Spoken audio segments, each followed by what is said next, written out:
China has always been known for its extraordinary stances on various issues. For the entirety of its existence in post-World War era, the country has never been firm on any issue whatsoever. The lack of morality is understandable as it helps China to develop a strong bonhomie with newly emerging power centers. Its next target is 21st century India, but it doesn't know it is playing with fire. Hi and welcome to TFI English, the national socio-political analysis arm of the TFI Media Group. I am your host Piyush, and if you haven't subscribed to the TFI English channel yet, please hit the subscribe button and press the bell icon to receive all the latest updates. Coming back to the story, in this video, I am here to tell you why China is now begging for peace. Let's begin.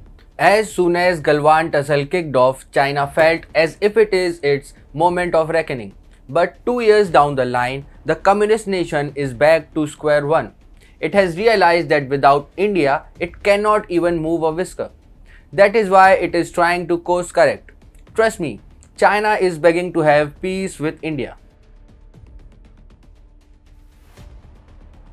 Chinese top brass has urged India to solve the conflict. Wei Feng, Chinese Defense Minister General, himself invoked the neighborhood card to bring India into China's fold. Speaking at Shangri-La Dialogue in Singapore, Wei stated, China and India are neighbors, and maintaining a good relationship meets the interests of both countries, and that is what we are working on. However, in spite of its communication about the readiness to jump up pro-India bandwagon, China is not ready to accept its Galwan blunders. Dr. Tanvi Madan, director of the India project at the Brookings Institution, a US think tank, asked Wei about the reasons behind China's advancement in the region. Wei chose to divert the question and instead informed her about the current status. Wei said, "We have had 15 rounds of talks at commander level with the Indians, and we are working together for peace in this area."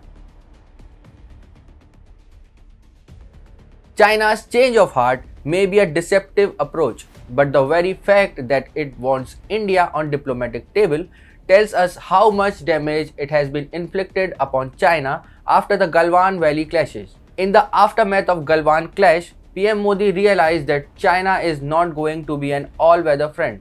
So the Modi cabinet chalked out a detailed plan to weed out Chinese influence in India as well as on global stage. At the time of Galwan Valley clashes, Indians were heavily dependent on cheap Chinese products in almost every arena. Seeing this, Modi government started the Atmanirbhar Bharat initiative and also banned some illicit Chinese apps. A wave of the economic boycott of China gripped the Bharatvarsh. People started to ditch Chinese products in the favor of made in India products. As a result, the demand for Chinese imports nosedived. In fact, during Deepavali last year, China suffered a staggering loss of rupees 50,000 crores due to Indians not buying its products. At that time, Chinese economic potential was already on decline. Companies had started to move their factories outside China, and decline in import dollars from India made a further dent in China's economic ratings. To attract these companies, Indian government started to invest heavily in PLI schemes, Atmanirbhar Bharat, Make in India initiative, among others.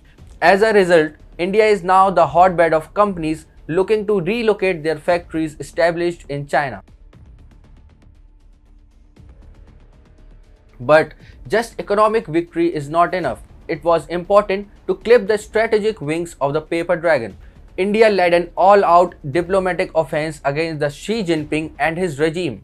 Through strengthening ASEAN and Act East policy, India took the countries in the vicinity of South China Sea on its side. Through a recently signed defense pact with Vietnam, India's ships will be in the proximity of 400 kilometers of China. Similarly, India's decision to supply BrahMos to Philippines further jittered China. During Ukraine-Russia crisis, India again stamped its authority as a global superpower. Despite USA and Russia being staunch enemies, India is the only country which has been able to take both countries on board.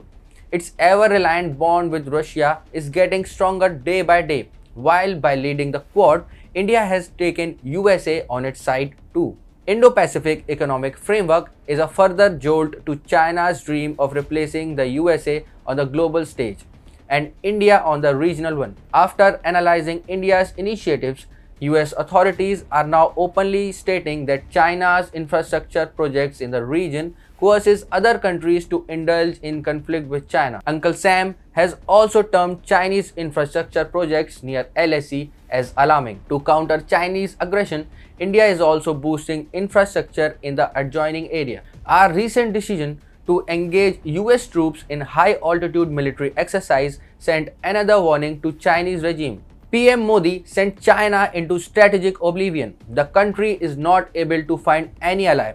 In fact, even the island nations are refusing to accept its so-called hegemony. It has no option other than cursing India.